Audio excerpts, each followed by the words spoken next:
Olá, meus queridos, sejam muito bem-vindos a mais um podcast Chave Mestra Podcast. Eu sou a Damaris, a sua host de hoje, e nós estamos aqui aonde? Num cenário super novo. Nós estamos na Bienal do Livro, simplesmente a maior feira da América Latina. Estamos aqui recebendo essa energia e podendo passar para você um pouquinho do que nós estamos vivenciando aqui. E são dias maravilhosos, onde os nossos autores têm ainda mais exposição, mais pessoas podem conhecer das suas histórias, das suas vivências e do seu conhecimento. E hoje eu estou aqui com uma pessoa que você vai amar conhecer. O conteúdo dela é necessário. Então já corre, já pega aí o seu papel e a sua caneta para anotar os maiores insights. Porque se ficar só no ouvido, já sabe, né?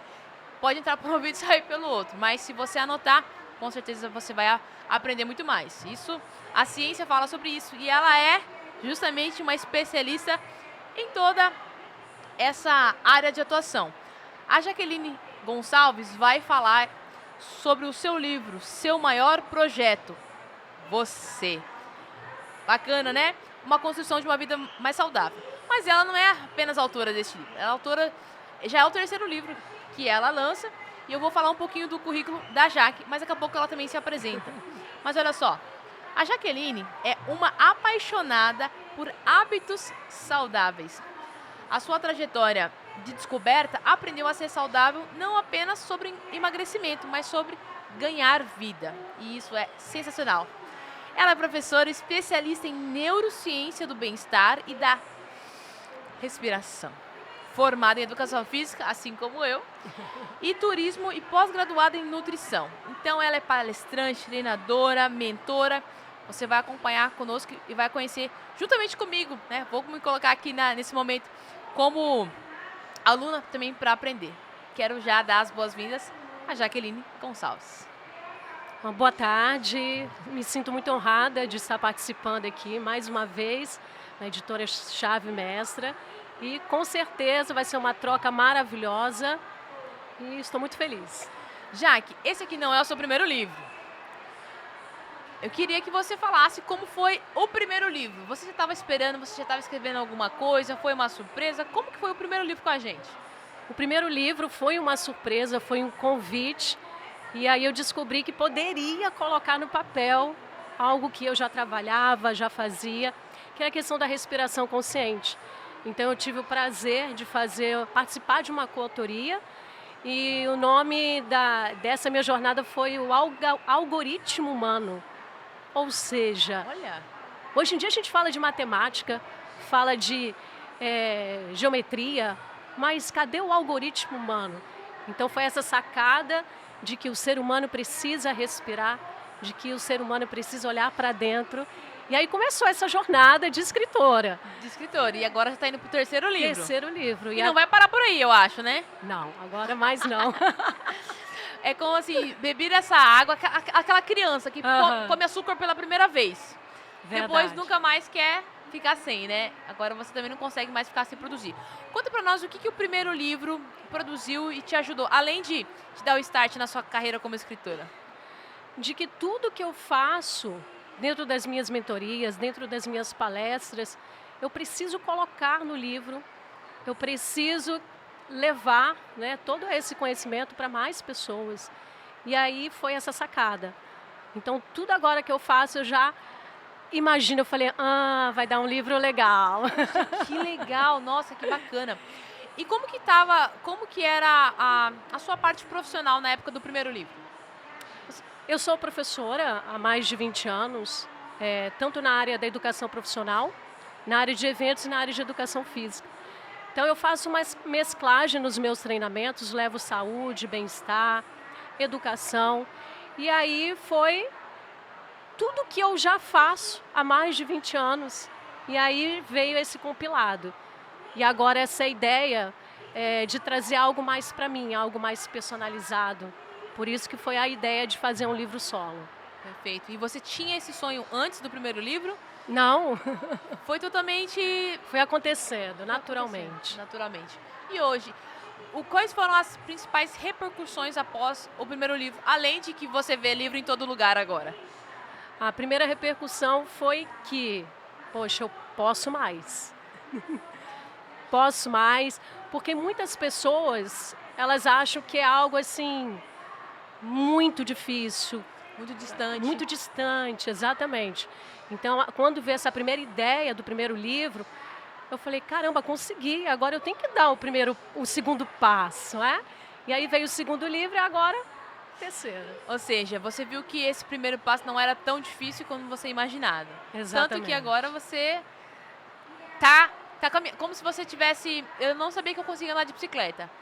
Descobri, agora eu quero ser uma profissional. Exato, exato. Que bacana. E o que te levou a essa área de atuação em primeiro lugar? Não entendi. O que te levou a essa área? O que te chamou a atenção? É porque você tem várias formações, educação Sim. física. Por que você encaminhou para esse nicho de atuação? O grande nicho mesmo é a questão da saúde mental. Então, qual foi a pessoa que eu me inspirei? Em mim mesma.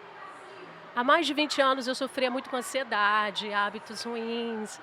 E aí eu sou formada, só que naquela época em turismo, eventos, trabalhava muito com eventos, aí eu falei assim, caramba, eu tenho que virar essa chave. Foi que eu entrei para a área da educação física e comecei a estudar neurociência e comecei a aplicar em mim. Então eu entendi a partir dali que a cura da ansiedade não está nos remédios, a cura da ansiedade está dentro de nós. E aí começa a fazer tudo sentido. Porque quando eu finalizei a educação física, eu também não me preenchi. Eu falei, falta alguma coisa. E que coisa seria essa? A junção do corpo e da mente. Então, toda essa parte de construção de vida saudável começou em mim primeiro. Você tinha sobrepeso? Não, nunca fui acima do peso, mas sempre fui muito ansiosa. Na minha jornada de educação, eu tive muito problema de ansiedade. Então, hoje em dia, eu me sinto muito confortável para falar da saúde mental dos professores, que eu sei que é algo que vem aumentando cada vez mais. Inclusive, este livro tem uma pincelada, porque, como eu disse, eu sou professora há mais de 20 anos. Então, tem muitas histórias de colegas que acabaram me inspirando e que está dentro do livro também. Maravilha, já deu um primeiro spoiler, né? Então, se você é professor, tanto da rede pública, rede privada, e você está enfrentando algum tipo de situação como ansiedade, está tendo problemas emocionais, esse livro já vai te dar ali uma solução. Exatamente. Porque quando eu abordo a questão da neurociência, é a junção do corpo e da mente. Então não basta só cuidar do corpo, também não basta só cuidar da mente, porque mente e corpo estão conectados. E quando a gente entende isso, a gente aprende a reeducar a nossa mente. Então, é a partir daí que vem a construção desses hábitos saudáveis. Entra a alimentação, a questão do respirar, de desacelerar. Parece até estranho uma professora falando isso, né? Mas um pouquinho. Mas é isso, não tem fórmula mágica. Eu não vendo fórmula mágica, é construção diariamente, porque o nosso cérebro, ele aprende pela repetição e pela constância. Então, o que eu estou fazendo diariamente? Como que eu me alimento diariamente? Quais são os hábitos? Respiração. Muitas pessoas hoje em dia não sabem respirar da forma correta. E olha que a gente aprende com essa habilidade. Só que desaprende no decorrer da correria, da agitação. Então, isso é comprovado cientificamente. Uma respiração profunda, diafragmática, reduz o cortisol, que é o nível do estresse, reduzindo a ansiedade, te deixando mais no autocontrole. Muita gente aí perdendo a cabeça por nada. Sim. Uma dica, hein? Respire, inspire, expire e relaxe. Não, gente, peraí. Eu não sei respirar. Eu fiquei chocada agora, né? Se eu não sei alguma coisa de neurociência, tudo bem, não fui pra essa área. Agora, respirar é uma coisa comum, normal. E a maioria das pessoas não sabem respirar? Não sabem. Como é isso? Como que se respira corretamente? Nos ajude, por favor. A respiração diafragmática, ela é muito simples. Quando a gente inspira, ao invés da gente levantar os ombros e murchar a barriga, a gente tem que expandir o diafragma. Ou seja, uma prática aqui rapidinho. Coloca a mão na barriga.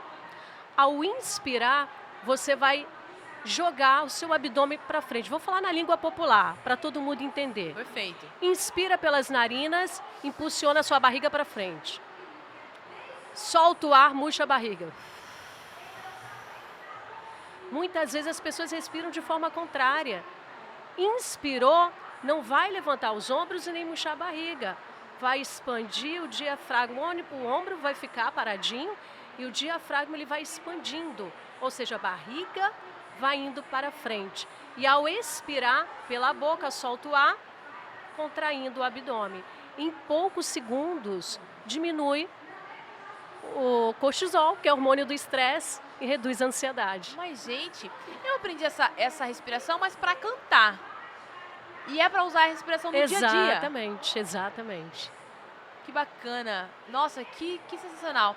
Mas as pessoas têm muita dificuldade. Pelo menos eu, depois que eu aprendi e ensinava, né, os meus alunos ali a respirar, eu só tenho muita dificuldade. Mas eu lembro dos nenéns. Quando você vê um bebê respirando, é assim. Sim, até 2 anos de idade, pode observar uma criança respirando. A respiração diafragmática, respiração abdominal. O abdômen dele, ele vai expandindo. E na hora de expirar, contrai. E por que a gente perde isso com 2 anos de idade, a partir dos 2 anos? Vamos falar dos dias atuais? Como que estão as crianças hoje em dia? Por favor, vamos conversar. As crianças, elas mal nascem, elas já pegam o aparelho e já ficam exercitando o cérebro. A postura já muda completamente. Você pega uma criança de 5 anos, a postura, a escápula dela já está totalmente modificada. Aí vem a questão dos hábitos. Jaqueline, uma criança de 2 anos, 4 anos, é culpada? Não. Aí vem a questão dos pais. Porque as crianças, elas são reflexo dos pais. Então, a questão da respiração que eu levo é tanto para os pais quanto crianças, porque é algo que pode ser trabalhado em família dentro de casa. Então, se a criança não tem uma referência referente à construção de uma vida saudável, a partir dos 2 anos ela já vai perdendo essa habilidade. Então, os pais, a criança é um reflexo dos pais. Se os pais tiverem hábitos saudáveis, a tendência dessa criança continuar na sua essência, né? Que é essa respiração correta, diafragmática, a tendência é ela continuar a perpetuar por mais tempo. E vamos falar até também da questão da ansiedade e do estresse. Muitos pais, amigos, Jaqueline, eu tenho que levar meu filho no psiquiatra, no psicólogo. E aí eu falo, vai você. Por quê? Pais. As crianças são os seus reflexos. Se o pai está agitado, se a mãe está estressada, isso vai refletir nos filhos. E os filhos vão apresentar esse estresse, essa ansiedade na escola, dentro de casa. Então, quando eu falo de cuide do seu projeto mais importante, não é que cuidar da saúde mental é egoísmo. Não é, é um bem muito precioso, porque se eu cuido da minha saúde, eu vou ter mais energia para cuidar do meu filho, vou ter mais produtividade nas empresas. Hoje em dia, os funcionários estão sendo afastados por conta de quê? Burnout, saúde. Só que a gente tem que entender que não podemos terceirizar nossa saúde. Só focar, a culpa é da empresa, sabe? Mas o que você está fazendo para a sua saúde? A culpa é da empresa que me faz trabalhar bastante, mas e aí, você faz alguma atividade física? Como que está a sua alimentação? É muito fácil, mais fácil, eu acho, culpar as pessoas do que tomar algumas atitudes, né? E outra coisa, se é algo que você não gosta, se planeja, faça algo que goste. Procure um trabalho que te dê prazer, porque querendo ou não, muitas pessoas acabam ficando mais tempo no seu trabalho do que dentro de casa. Então, às vezes, parece até fácil falar, mas, mais uma vez, a gente volta aqui, ó, para a construção de uma vida saudável. Você quer viver assim até quando? Você quer trabalhar num lugar que você não gosta? Até quando? Sabe? Então, Sim. Tem horas que a gente tem que olhar para dentro. O que faz sentido para mim? Você até hoje atua, né, como professora, mas você falou também que tem mentoria. Como funciona a sua mentoria? É a mentoria em foco. Essa mentoria eu ensino a construir os seus hábitos diariamente. Ensino a respiração consciente. E essa mentoria tem uma mentoria focada para professores e para o público geral. Mas a essência é a mesma, é a construção de hábitos. Eu trabalho muito com a questão da reeducação mental, que aí eu utilizo muito a neurociência. E para os professores, utilizo muito a neuroeducação, que é como o professor administrar, né, toda a questão do burnout, do estresse, da ansiedade, ter mais produtividade no seu trabalho.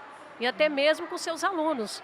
Porque se tratando de escola, muitas vezes os alunos são reflexos também dos professores. E o que acontece hoje em dia? Os professores estão doentes. Eu que o diga. Eu entrei no funcionarismo público em 2015 e fiquei até 2020. E eu cheguei com muita energia e eu ouvi o pessoal reclamando. Eu falei, gente, do que vocês estão reclamando? Reclamava de salário, reclamava das crianças. E eu estava vindo de um lugar onde eu ganhava menos e trabalhava mais. Imagina a escola, aquela segurança do salário, e na escola sempre tem muito feriado. Eu falei, gente, isso aqui tá uma maravilha. Mas eu fui influenciada ali pelo ambiente que no final, em 2019, eu tive crise muito forte de ansiedade e depressão. Eu me adoeci. E na época eu nem sabia exatamente, hoje eu tenho a clareza, mas eu não consegui me barrar emocionalmente das falas e deixei isso me consumir, sabe? E eu vi muitas das minhas colegas tomando remédio, pedindo afastamento. Então acontece não só nas empresas, mas eu vejo muitos professores também vivendo essa realidade. Então muitas pessoas precisam da sua mentoria, do seu acompanhamento. É verdade. O que você acredita que tem levado mais? É o trabalho, é o ambiente? O que mais influencia para que as pessoas, principalmente professores, né, que nós estamos aí bem nessa área, tenham esses resultados? É um combo. Vem a questão da ambiência. Eu falo muito da reclamação, sabe? Não a gestão de tempo, não desperdiçar o tempo. Então, muitas vezes as pessoas têm a necessidade de gastar o seu tempo reclamando. E dentro da neurociência, eu trabalho a questão da reclamação. É a gente reeducar a nossa mente de minimizar o máximo possível as reclamações. Porque, segundo a neurociência, aproximadamente 20 minutos de reclamação destrói o cognitivo, aumenta a ansiedade, estresse, depressão. E não só para as pessoas que reclamam, mas para as pessoas que ouvem a reclamação. Nossa. Então é algo que, enquanto pessoa e profissional, eu consigo sair de uma reclamação, consigo me policiar. Quando eu reclamo, eu falo, ih, Jaqueline, você reclamou? Sabe? Então eu vou me policiando e isso ajuda bastante. É claro que todos nós temos problemas, é claro que a todo instante acontecem coisas indesejáveis, mas é a gente respirar e falar, como é que eu posso sair disso? Qual é a solução, sabe? Sim. Então isso interfere muito na saúde mental. A outra questão é a construção de hábitos saudáveis, alimentação, buscar uma atividade física. Eu vejo professores, se tratando da área de educação, trabalhando manhã, tarde e noite, e não tem tempo para cuidar do seu maior projeto. Ah, mas eu preciso pagar conta, mas todos nós precisamos, mas, professor, qual é a sua prioridade? Porque sem saúde a gente não faz nada. Então a gente sabe, planejar, vou ter que diminuir o gasto, vou ter que trabalhar menos, mas eu tenho que priorizar uma atividade física, eu tenho que me alimentar melhor. Eu vejo quase todos os dias professores fazendo confraternização. É suco de caixinha, é açúcar, sabe? Açúcar de caixinha. E aí eu falo, é equilíbrio. Não é que não pode, eu não gosto dessa palavra que não pode. Por isso que eu falo, não é sobre emagrecimento, é sobre ganhar vida. Não estou falando de dietas mirabolantes. Estou falando de você ter um equilíbrio necessário, descascar mais, desembrulhar menos e buscar algo que goste, ser feliz. Se sua felicidade é comer um docinho, coma. Mas não é uma caixa, não é todo dia, sabe? Sim. eu vejo as pessoas descontando muito as suas emoções na comida. Ah, hoje eu não tô muito bem, vou comer um doce. Ah, não tô Tô de muito TPM. Tô de TPM, vou comer um doce. Neurologicamente falando, o que esses açúcares, ou até mesmo esse prazer palativo, né, causa nas pessoas que estão buscando esse refúgio? Vou falar uma coisa curiosa. Por que criar hábitos bons é muito mais difícil do que criar hábitos ruins? Ótima pergunta, quero saber a resposta. Porque hábitos ruins, o efeito ele é imediato, o prazer é imediato para o cérebro. Por exemplo, você fala, amanhã eu vou acordar cedo para fazer uma caminhada. Sim. Só que amanhã amanhece chovendo, um frio. Aí você fala, cérebro, não vou não. Vou ficar aqui no edredom. Tá quentinho. Vou tomar um chocolate quente. O que está rolando aí? Um prazer imediato para o seu cérebro. Agora, quando você decide sair da zona de conforto, falar, tá chovendo, tá doendo, mas eu vou. A recompensa ela não é imediata, a recompensa ela é depois, com a sua saúde. Então, quando você tem uma recompensa imediata, quando você cria hábitos ruins, é maravilhoso na hora para o seu cérebro. Porque ele não gosta de gastar energia. Mas depois, a tua saúde que estará em jogo. E quando você cria hábitos bons, dói no início. Mas o que acontece no processo? Libera hormônios do bem-estar, endorfina, dopamina e por aí vai. E com esses hormônios que gera motivação. E aí quando o teu cérebro aprende isso, é a mesma coisa andar de bicicleta. Você aprende dos dois lados do cérebro. Se eu fico um dia sem fazer uma caminhada, por exemplo, hoje eu já fui fazer uma corrida. Estava aqui no Rio, fiquei sabendo que ia ter uma corrida, fui fazer a corrida. Se eu não faço isso, eu fico mal, porque eu já condicionei meu cérebro para os hábitos saudáveis, sabe? Então todo mundo pode fazer isso, mas não é de uma hora para outra, é um todo dia, é uma construção diária. Como que estabelece, como que cria um hábito? Porque eu acredito que tem algumas controvérsias. Tem gente que fala com 14 dias, 21 dias, eu acho que eu já ouvi 60 dias para criar um hábito. Como que funciona a construção e como que as pessoas que estão nos ouvindo podem estabelecer um novo hábito saudável? Depende do que você quer. Vamos pegar a respiração consciente, que é algo que eu falo bastante. Respiração consciente, para quem quer aprender a respirar de forma correta, de 7 a 14 dias. Ok. Já respira de forma consciente. Como assim, Jaqueline? Já respira sem perceber que está respirando corretamente. Então, depende. Isso eu falo porque já é testado dentro da mentoria que eu trabalho, de 7 a 14 dias. Por que 7? Porque tem mentorados que acabam fazendo todo dia, mais aplicado e consegue reeducar melhor a sua mente. E 14 para aquelas pessoas que não treinam todos os dias, mais de 7 a 14 dias. E aí, o mais legal é que é um efeito duradouro, sabe? Você leva 14 dias para aprender, mas um efeito para a vida.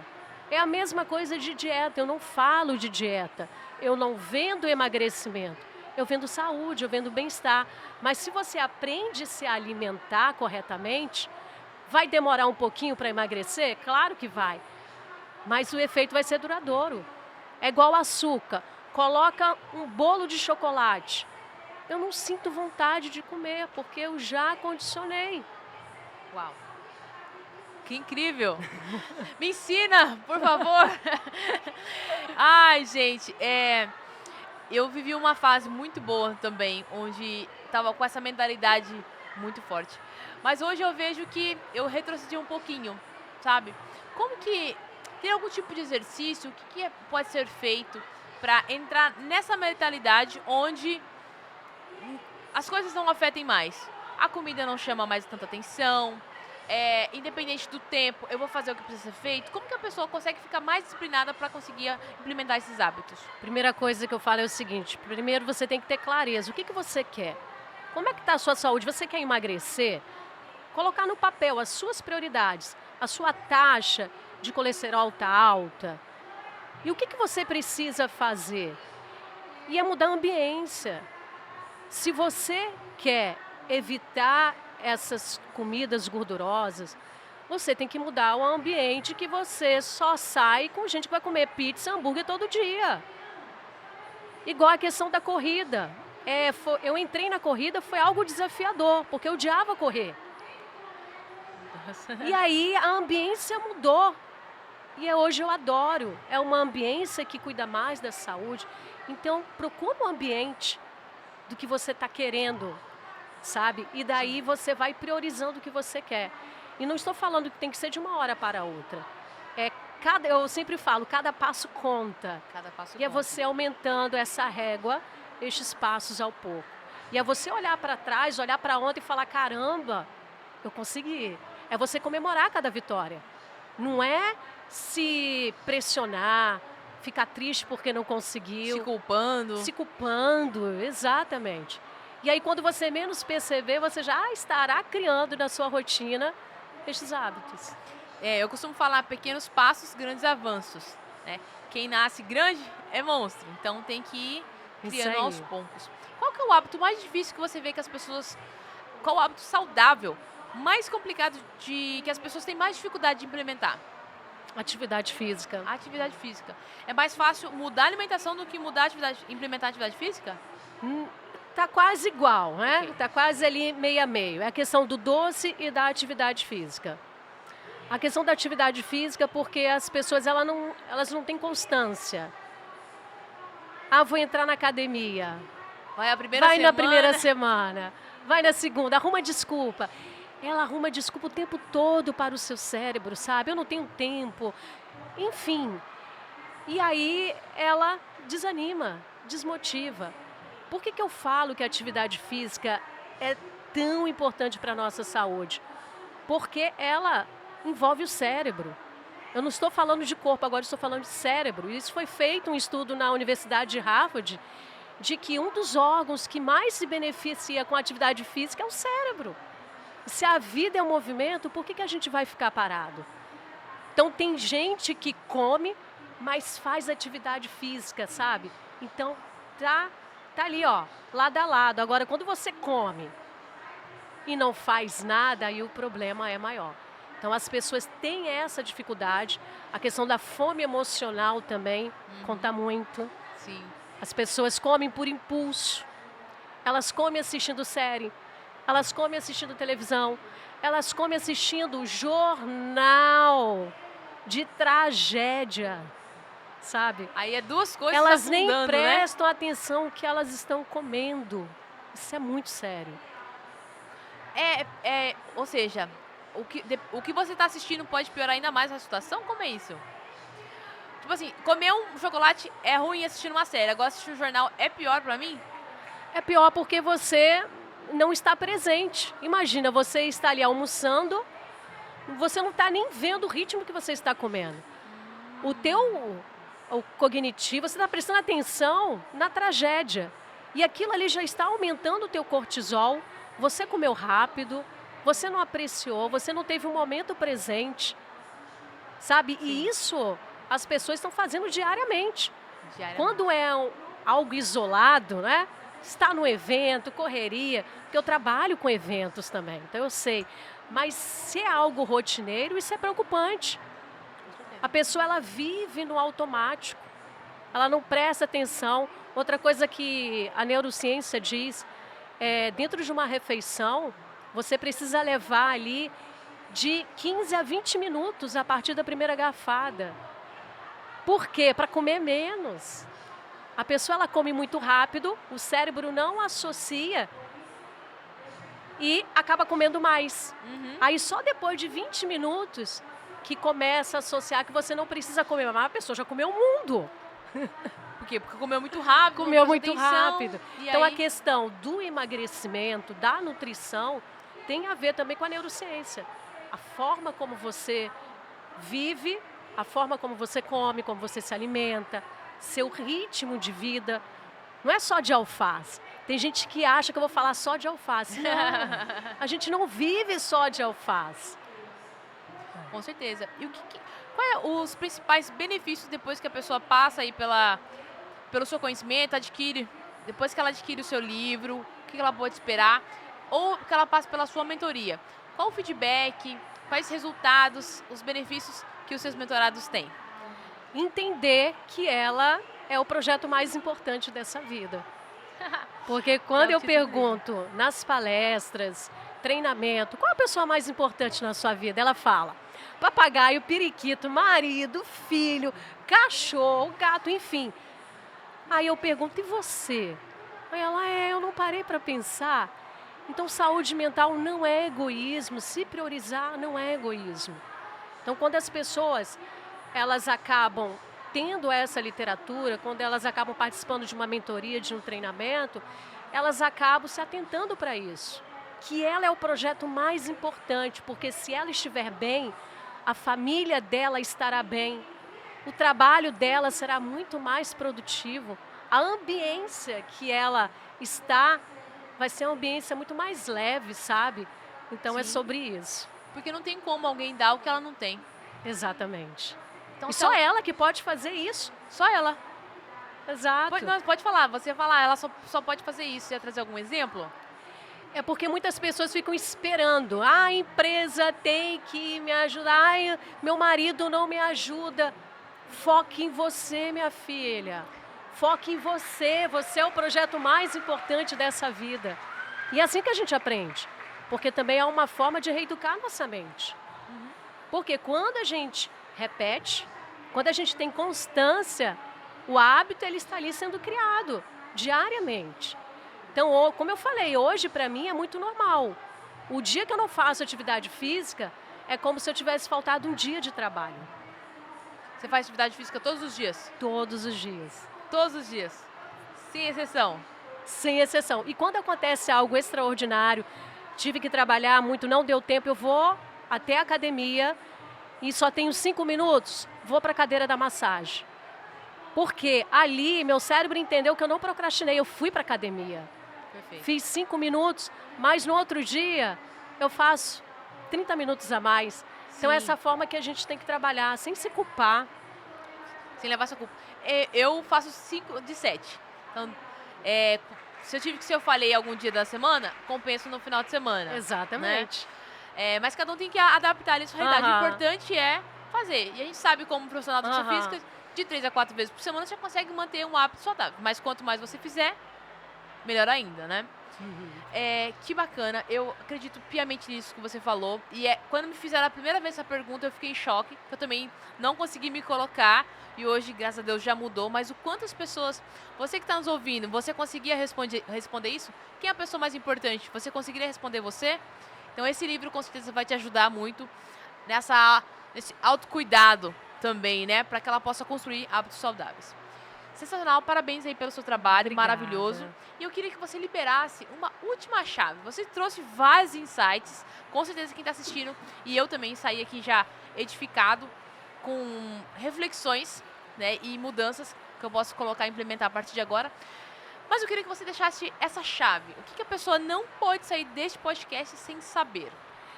A chave é a seguinte, é a chave que eu abri.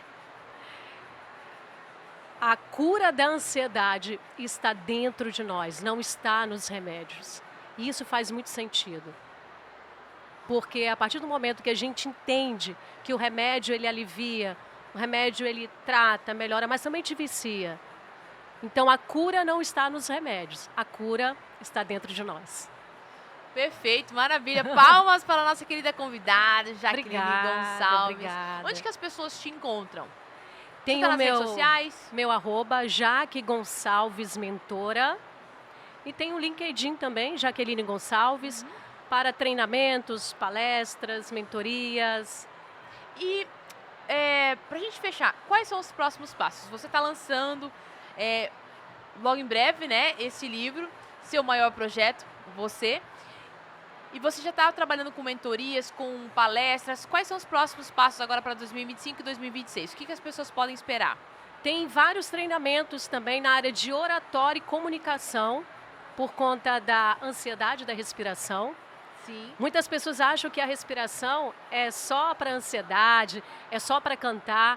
Não, mas para quem se comunica, para quem quer melhorar a sua oratória, a respiração diafragmática é fundamental. E muitas empresas além do burnout, elas estão investindo na questão da comunicação dos seus funcionários. Sim. Então, você saber se comunicar de uma forma mais assertiva, mais autoconfiante, isso diz muito ali no seu âmbito profissional. Então, é uma área que eu tenho atuado também, é a área empresarial, da questão da comunicação e oratória, e a questão da construção de hábitos saudáveis. Olha, eu não posso deixar terminar esse podcast sem perguntar. Você também já fez algum tipo de locução? Porque a sua voz é maravilhosa. Já te falaram que você tem voz de locutora? Já. Então, a questão de técnicas, a questão da respiração me ajuda muito. E eu já tive banda, né? Já. Ou seja, tem história aqui para um próximo podcast. Mas isso já faz muito tempo. Então, eu acredito que tudo que a gente faz na nossa vida, a gente não perde. A gente vai só compilando ali no próximo passo. Então, a questão da voz, né? Eu me identifico na rede social como mentora da voz. Uau! E diz respeito a tudo. A questão da saúde, a questão da comunicação e a questão também de você saber viver da melhor forma possível diante de tantos problemas, né? Que todos nós temos problemas. Todos nós. Então, tanto as pessoas que estão aí buscando ter uma vida mais saudável, como também empreendedores e empresários que têm ali as suas empresas e querem trazer para os seus funcionários uma melhor qualidade de vida, que reflete também na empresa, né? Porque funcionários mais felizes e mais saudáveis também geram empresas mais felizes e mais saudáveis. Exatamente, é isso aí. Então eles podem também te procurar, né? Com certeza. Maravilha. Amada, gratidão por esse tempo. Muito obrigada pela sua entrega e parabéns pelo excelente trabalho. Obrigada, Chave Mestra. Obrigada a você por toda a condução e estaremos em breve aí no próximo podcast. No próximo podcast. Não deixe de entrar em contato com essa mulher incrível, maravilhosa, com locutora famosa, que vai te ajudar aí, não só no seu interno, né? Não só na sua questão emocional, mas também ela pode te ajudar na sua comunicação. Você vê que ela tem uma comunicação exemplar, pode ajudar também na sua empresa. Então não deixe de entrar em contato com ela para saber mais sobre as palestras e os treinamentos. E eu encerro por aqui, espero que você tenha anotado os insights e nós nos vemos no próximo episódio. Tchau, tchau!